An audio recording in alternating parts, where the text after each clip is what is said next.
After the hell on Humberside over the last couple of weeks, it's more heavenly at the Etihad, but this will only be a magic weekend for the Wildcats fans, of course, if they beat a Castleford Tigers side under new coach Darryl Powell. Not surprisingly, Richard Agar rings the changes, and one of them sees the new signing in. Talima Tortai will start from the bench, so the Wildcats then will have Richie Mathers in at fullback. On the wings, Peter Fox and Ben Cockayne. Rhys Lynn comes back in on the centres with Dean Collis. Lee Smith moves to stand off with Tim Smith at scrum half. Up front is Justin Poor and Andy Raleigh alongside Paul Ayton. In the second row, Ali Lawatiti's back with Danny Kermond, and Danny Washbrook is the loose forward. On the bench, Kyle Amor, Kyle Trout, Chris Anakin and Talima Tortai, as we say.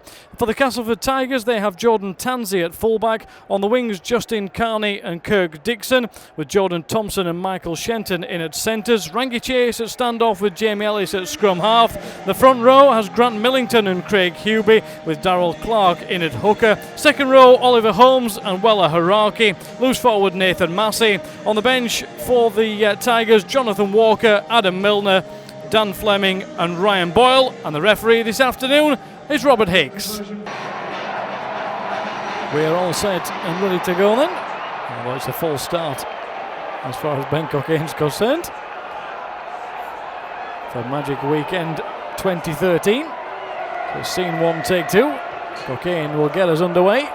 The glorious sunshine again, and it skips off the turf, rattles into the hands, and the Tigers will come back to effect the tackle on Jamie Ellis.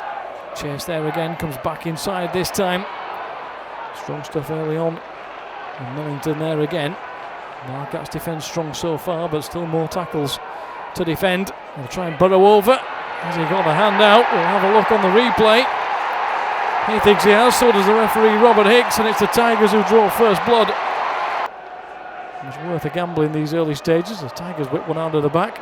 They might get away on the left-hand edge. Carney has to wait for it, juggles it, but does manage to take it down and will try and get motoring, and he is motoring, Carney. He's got support, take your pick inside, and away goes Jamie Ellis. Ellis is heading for the corner, Fox is chasing him down. Ellis is going to get there, and Ellis will score in the corner from one end of the field right to the other for the Tigers.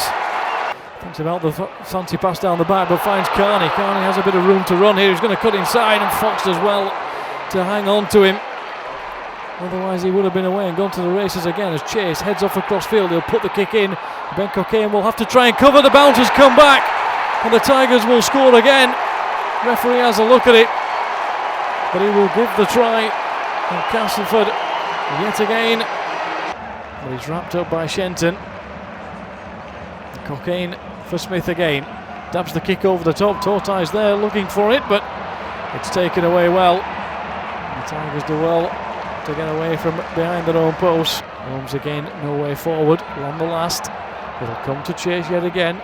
He'll go for the high kick this time, testing the Wildcats down that right hand side. Nobody's taken charge. The ball's come back. Tigers have picked it up. Have they got over the line? Referee wants to have a look at it.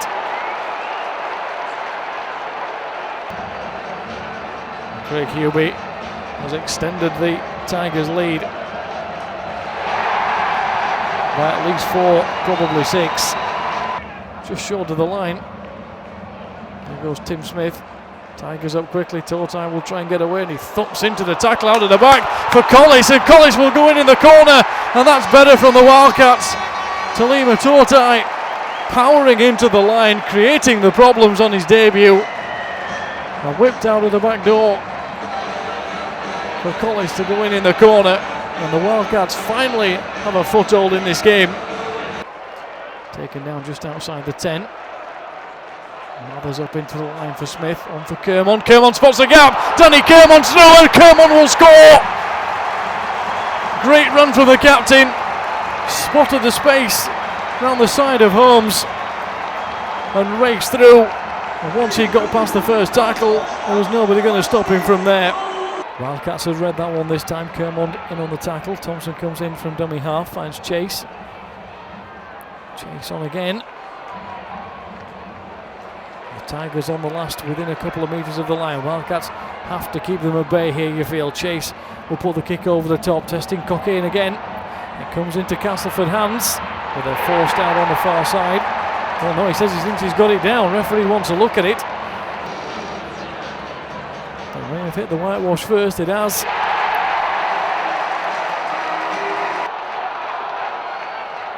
Comes away for Ellis. Ellis for Chase. Chase zips one away for Carney. Carney's going for the corner. He's pushed Fox off, and Carney will score. Simple stuff in the end. Down the left-hand side, just pushed Fox out of the way, had the power and the pace, and goes in the corner for the 4-pointer.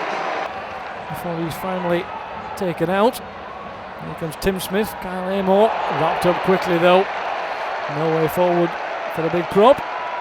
Despite his best efforts, and the Wildcats on the last have to convert here. They'll come back inside. Has he got the ball away? He has. It's gone all the way to Ben Cockayne. Cockayne will put it down, but the referee will bring it back to have a look at it. And Richie Mathers, in fact, he's already given the penalty anyway for offside. And Lee Smith in at dummy half for Ali Lawatiti, who goes back in to try and power his way over the line. He's got himself over the line. He's ended up flat on his back, held up, and player will come back the 10 metres.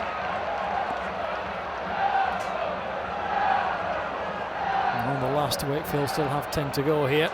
Tim Smith will pull the kick up, and lobs one up onto the line. Wildcats getting there in numbers and will get the try. Dean Collis plucking it out of the air. Referee wants to have a look, just to check. Tim Smith's kick had the height and the angle. No need to look at any more replays. That's what the Wildcats needed. Had to get on the board first in this second half.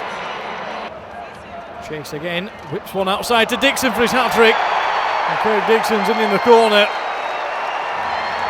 Great pass over the top. Better tackling this time in that right-hand corner by Wakefield. There's a gap there as Thompson found it. It's flopped over the line. Has Jordan Thompson got the try? He has. And that will seal the deal surely, even though there's 24 minutes left to go. Inside again from Holmes. Hubie back on the field. Finds Chase. The Tigers there in numbers if they can get the pass the way they can. Shenton, it's Dixon again. And Dixon again will go in the corner. It's been the Kirk Dixon show for the vast majority of this game on the scoreboard.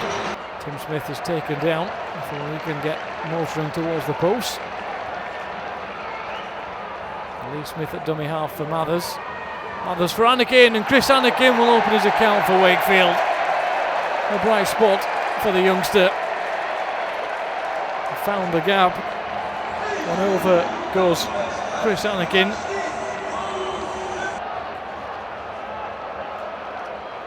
Comes back, drop goal chance for Ellis. Hardly needed, but nevertheless, up it goes. So the Wildcats will have one more chance to get themselves on the scoreboard, as Smith will just put the kick over the top. It almost bounces back to Cockayne.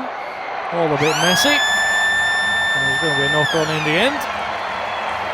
And the ball, and the game ends rather messily. And the performance hasn't been a good one, I'm afraid, from the Wildcats. The Tigers have been on top and deserve their 2 points. No magic this time on the weekend for the Wildcats. They've dropped to a heavy defeat against their district rivals. It's finished Wakefield Trinity Wildcats 24, Castleford Tigers 49.